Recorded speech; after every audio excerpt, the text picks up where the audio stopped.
Hey, what's up? It's your boy Mike once again with another episode of Straight Out of the Heights podcast.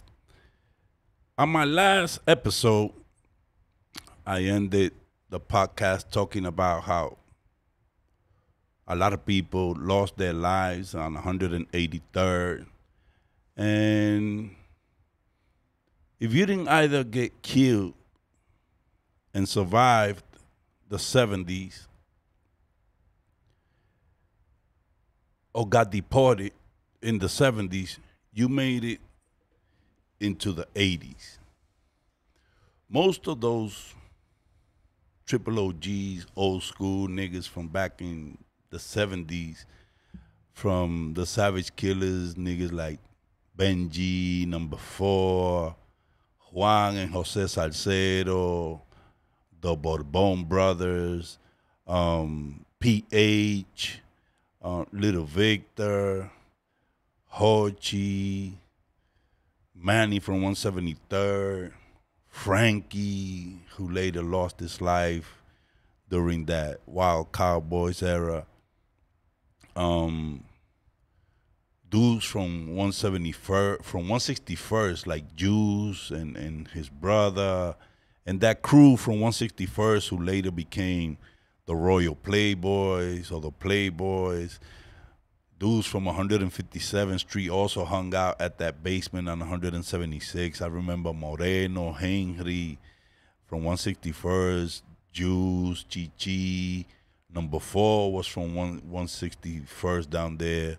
And a whole bunch of other dudes that I don't recall their names right now. But, you know, you guys that are watching this podcast, you might name some of them on the comment box, you know, like the name from what block they were from.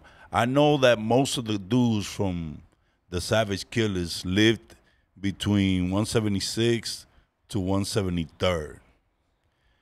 And, you know, it was, I would say 90% Dominicans and a few Puerto Ricans that were from the block. But like I said, you know, after that fight between Benji and Conrado, things with that gang, that nature of, you know, belonging, because there was other gangs before that. Washington Heights is known for, you know, having their histories with different gangs, Galaxies, a whole bunch of other names, which, you know, I wasn't around. I was too young. I didn't live in Washington Heights at that time. But there was a lot of gangs from back in the days that you can name a few on the comment box. I would appreciate it. And, you know, like that gang thing died out. And then the Warriors came out. 1979, man. Yo, Hollywood has fucked with us, man, our whole lives, man.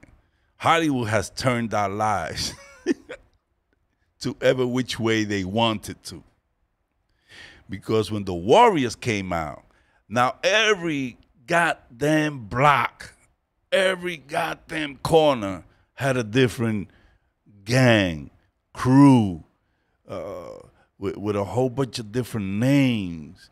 A few of the cats from the Savage Killers from 173rd became the Bad Boys.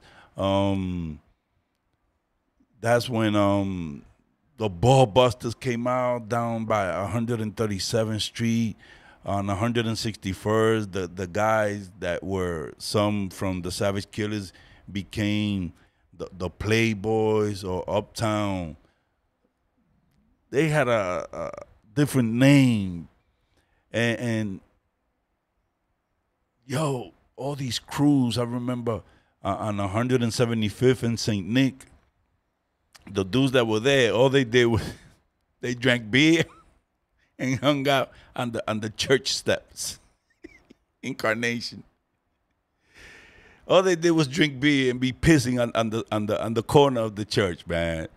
They became double A, and yo, everybody broke into little crews of 5, 6, and they would just break night, walk around the neighborhood, and all that mattered back in those days was your colors, who you belonged to, what block you were from, if you was fly or not. Like I said on my last podcast, people worry more about having their Adidas shell top nicely clean, in the front. I remember they had the rugs on the shoelaces where you would crisscross. You have your black and white sneakers, white with the red stripes, and you would put white with red shoelaces crisscross like that. It looked like a rug. You remember that? Oh, man. And that's all you really worried about in those days, walking around with your nice sports outfit, with your shiny sneakers. Then niggas wanted to be riding. The cars came out. Homeboys was taking them Datsuns B210, 510, hooking them up with rims, with the music, with the Alpine and the Black Pone music system, and those were the dudes that was getting the girls. I mean, I was just 14 at the time. I didn't even know how to make money. And I remember one day, I told PH, I think he an accountant now. Last time I seen him, here in DR, he was studying to be an accountant at Ucamaima, one of the best universities in the country. Haven't seen him ever since. And I asked him, how you guys be having money? Because I remember, me and my little crew, if we wanted to smoke a big bamboo joint, we had to chip in to buy it at Red Pepper that they sold for $1.25, the big bamboo joints for $1.25. We had to chip in for that. Before going inside junior high school 143, we would chip in $1.25 to buy one joint, 2 token pass. Oh man, yo, those memories. And then we would go to school all high, so laughing and shit. Man, this is crazy. So I told PH, how come Salcero, Juan, the younger brother of the Salcero brothers, it was Juan and Jose. They were like the leaders of the Savage Killers. I said, how come Juan be having money all the time, man? And we be having to chip in to buy a loose joint. And he said, you want money? I said, yeah. You want to know how to make money? I said, hell yeah. He said, okay, let's go over there. Homie took me with a kitchen knife to a spot that they had on 174 in Amsterdam. They sold weed there on the second floor. He said, okay, I'm going to teach you how to make money. Man, some dude came from New Jersey, copped. When he was coming down, PH pulled out that butter knife.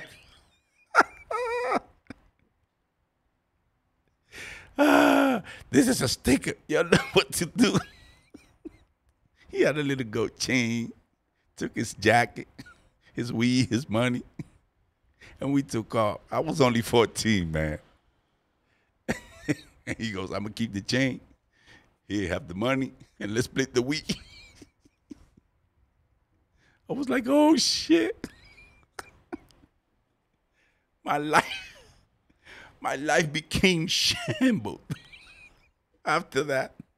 I said, oh, so this is how these niggas be making money, taking the weed money from these dudes that be coming from Jersey.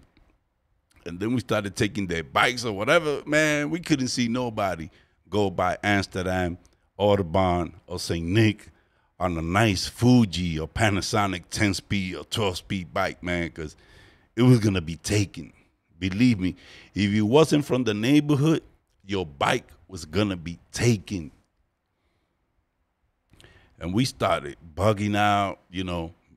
We found out, you know, the little crew that broke up, I ended up with the 14 and 15-year-olds. We started hanging out by 177 and Audubon. On the same building, remember I said on my last podcast, mentioned Kikito, one of the greatest breakdancers that I have ever seen from the Rock City Rockers. Poor Kikito, like I said, ended up staying on a trip of mescaline. Never came out. I asked about him the other day. They told me that they seen him. He's still, you know, walking around like a homeless victim. I was like, damn. And I'm talking about 79, man. It wasn't even the 80s yet. I was only 14 years old. And we was doing all this crazy shit, you know, taking coats, bikes, weed money from them kids that came from New Jersey to buy weed at the neighborhood. And everybody was doing it. Because they didn't report it. I mean, their parents probably didn't even know that they came out to New York to buy weed. And another thing came out. Chain snatching.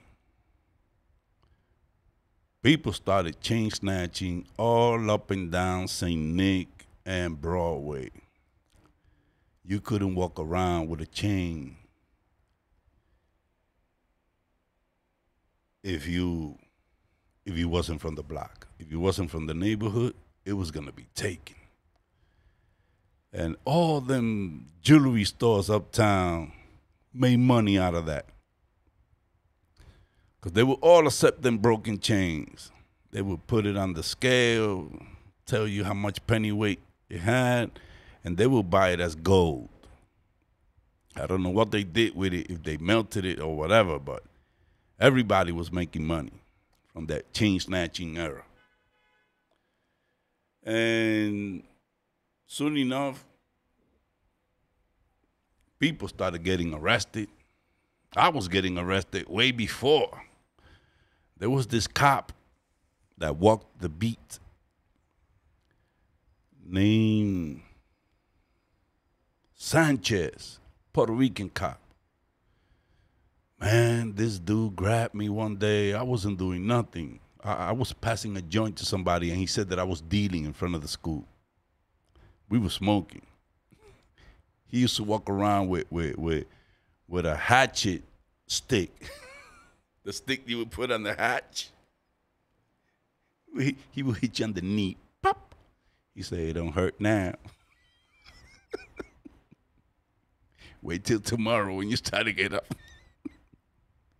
Man, you be limping for a week. This dude had it in for me, man. So I already had a little record, you know? I already had a little record of doing crazy shit. I remember one day we went out to 162nd, 161st and Riverside Drive. We was walking around and I had the munchies. I seen a box of cookies inside a car, man, and the window was half open. A 12, 13-year-old kid. I said, oh, shit. I opened the car, and I took the box of cookie. Wouldn't you know, at the same moment I was putting half of my body inside the car to grab the box of cookies, a cruiser came by and stopped right next to the car. What was I gonna do?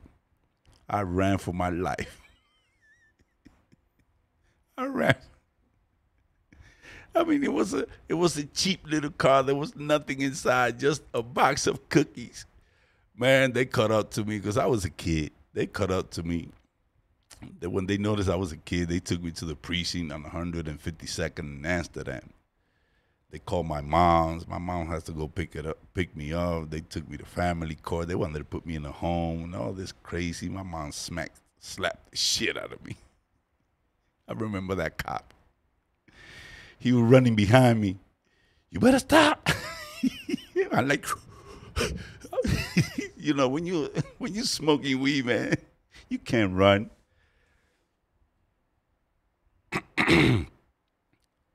When he caught up to me, he grabbed me. He said, did you not to run? Oh, man. Crazy era.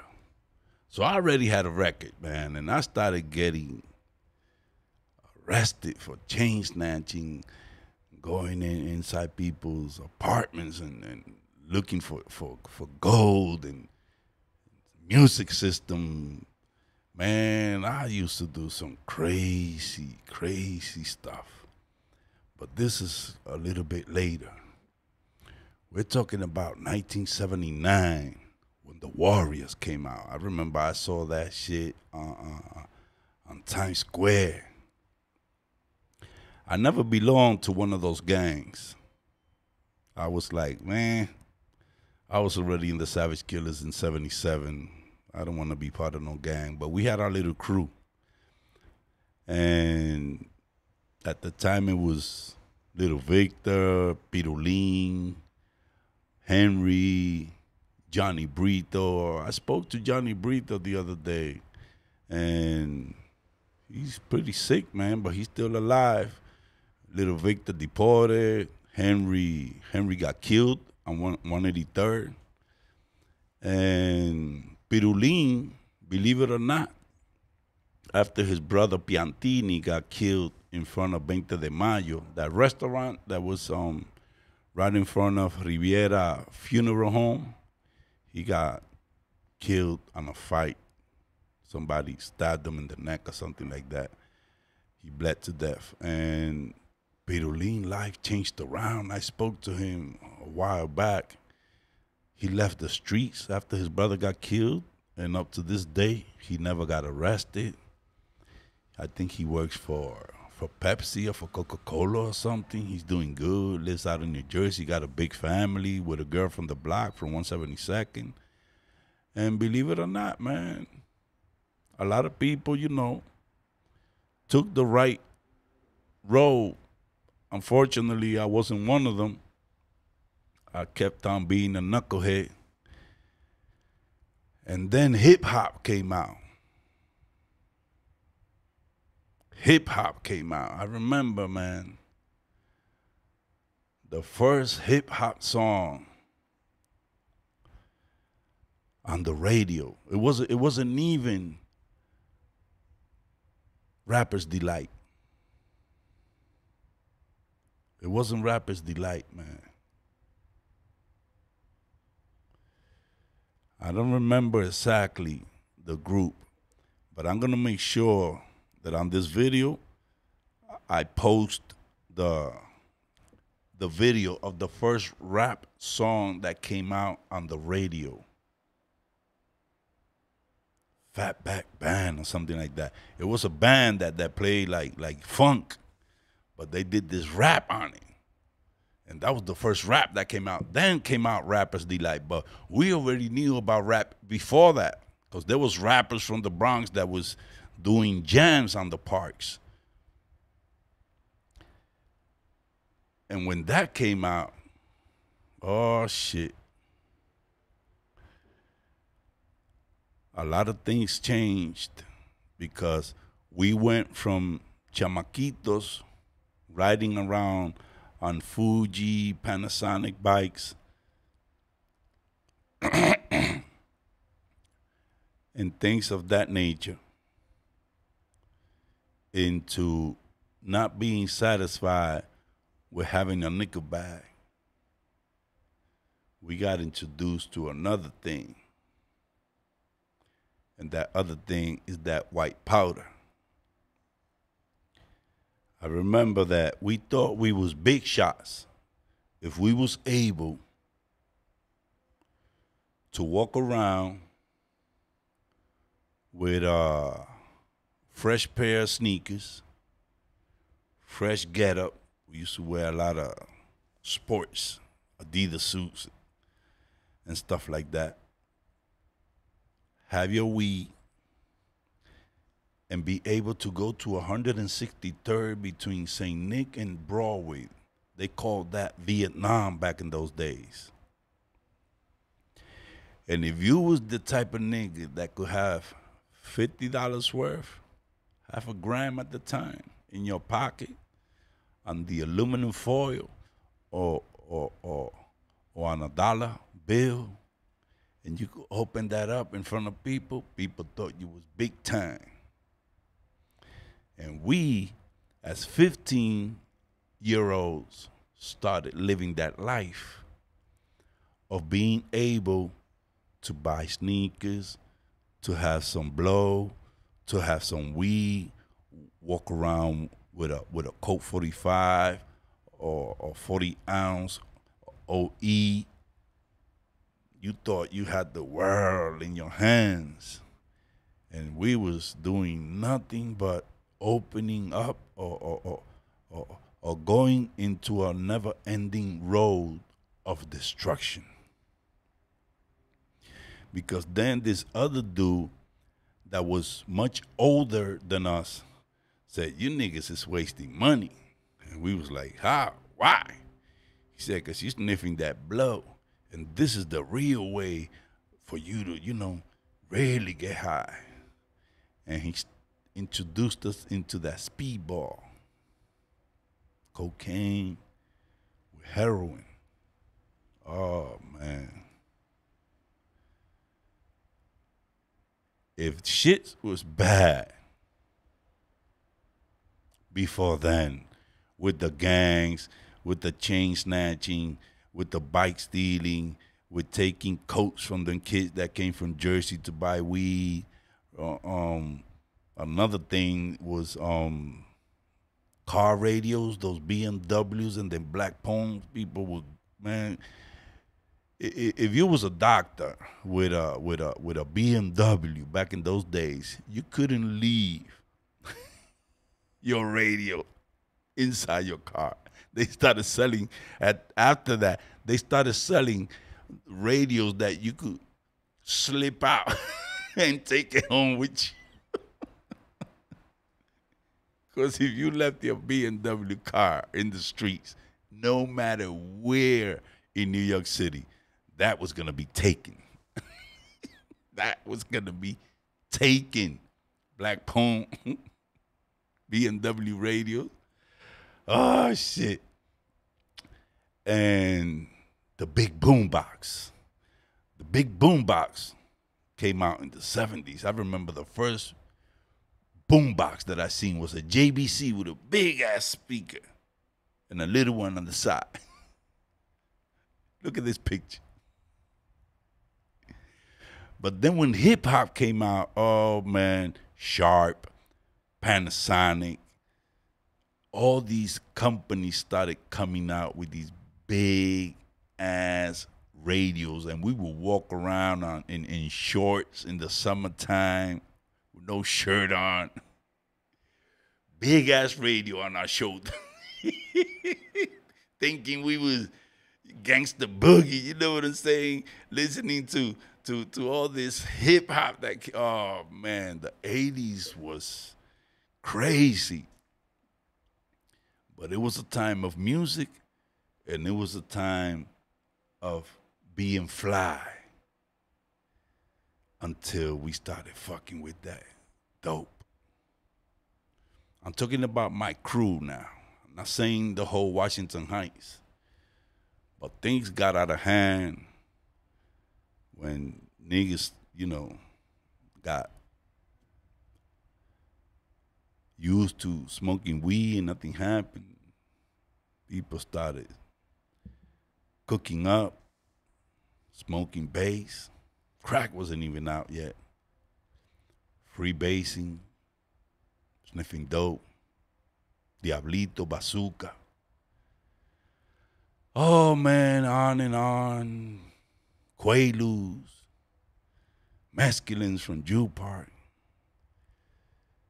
LSD, they had the microdot, the Snoopy, all of that down by Lexington.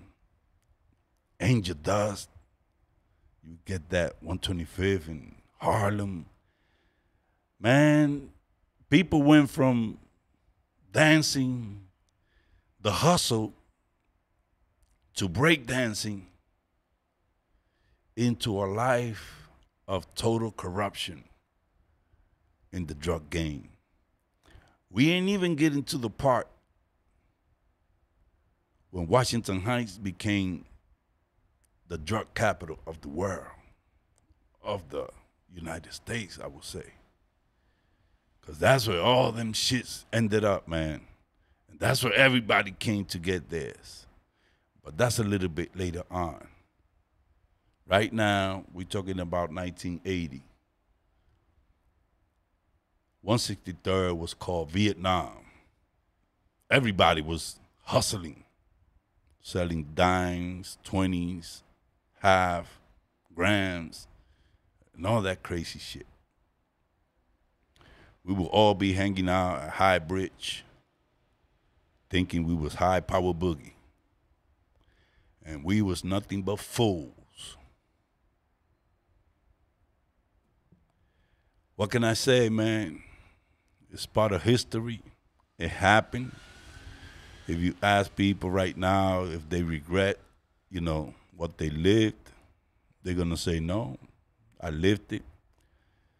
If they are paying the price right now of being deported, which a lot of Dominicans are, because we're not citizens, they will say, I miss the heights. But, what happened, happened. It can be changed. So we got to leave it at that and just wish that whoever was a victim, either as a fiend or as a hustler, that you have changed your life for the better now. Because this is 2022. You know what I'm saying? I'm going to leave it to this point because I don't want to make, like I said on my last podcast, these podcasts too long because then people won't watch the whole episode. So I'm going to leave it at that. 1980, hip-hop, chain snatching, radio stealing. The drug became from something that we did as to show off, became a habit.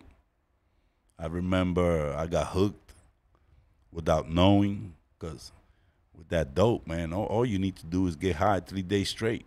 The fourth day, you got the monkey on your back, and you need to go get that bag. I remember they cost $13 on 169 in Audubon. So I went through a lot of shit to get money, to get high, and get that monkey off my back. On the next episode, I will talk about, I ended up getting butt naked and running out in the streets. Ended up psychiatric ward for a couple of weeks, man. Went crazy. I'm going to talk about that. And I'm going to talk about how the blow came into the neighborhood and things got all bent out of shape. That's where them books came from. Like I said on my last one, if you haven't subscribed, subscribe to my channel. I need to get 1,000 subscribers so YouTube could take me serious. And in 4,000 hours of reproduction, I'm going to be posting these videos because it's the only way to get the subscribers and to get those 4,000 hours of reproduction. Right now, I got like 69 subscribers. Let's get that number out of there. That 69 don't look good. It looks like porn. Let's go to 70, man. And subscribe, comment, hit that like button, share so other people could, enjoy this history lesson that I'm dropping. I'm not saying that I got the absolute truth. You could, say some things on the comment box. And later on, when I finish this series, I'm going to have some Zoom with some of the characters that were part of this story that I'm talking about. And they're going to be talking about their side of view, the way they saw things. Because right now I'm saying it the way I saw it. But I could be, seeing things different than the way other people seen it. Not everybody was into drugs. Not everybody was into gangs. Washington Heights was a straight up neighborhood. But I'm just talking about my life. Later on, I'm going to be interviewing people that wasn't part of that, but are part of the hood. Like I said before, man, my name is Mike Santos. In the Heights, they know me as Mike the Dome. One love, baby.